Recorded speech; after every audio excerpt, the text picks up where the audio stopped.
This morning, with President Trump still refusing to accept his defeat in the 2020 election, he's now trying to exert more control over the nation's elections, saying they should be nationalized and that Republicans should, quote, take over the voting. The Republicans should say, we want to take over. We should take over the voting in at least 15 places. The Republicans ought to nationalize the voting. The Constitution gives states the power to run elections, not the federal government. Does Donald Trump need a copy of the Constitution?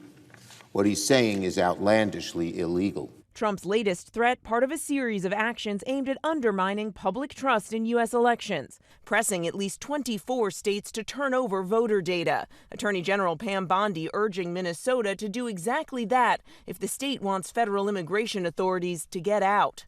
And last March, Trump signed a wide-ranging executive order which included major election changes. A federal judge last week blocking provisions requiring proof of citizenship to register to vote. And Trump continues to use the power of the Justice Department to investigate his false and previously debunked claim that he won the state of Georgia in the 2020 race. This morning, ABC News learning details of an extraordinary phone call between the president and FBI agents who raided the election office in Fulton County, Georgia last week. According to multiple sources, the president on speakerphone telling those agents, who removed 700 boxes containing ballots and other materials related to the 2020 election, that they were doing great work in searching and investigating Georgia's elections. The president talks to law enforcement all week long. And so the fact that he talked with agents that are working hard doesn't surprise me. And actually, I love it. It's great. But it is highly unusual for the president to speak to agents about an ongoing criminal investigation,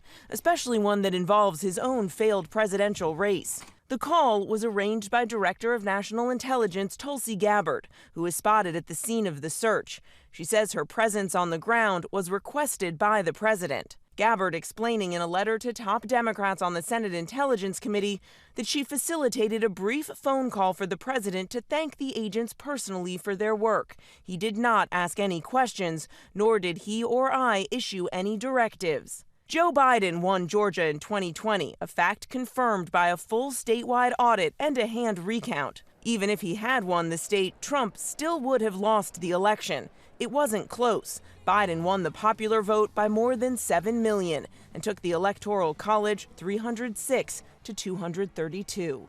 Now, Trump's call to nationalize voting and his push for other major changes comes, of course, as we are heading to the midterm elections and as Democrats have outperformed Republicans in recent races. Michael. All right, Mary, thank you for that.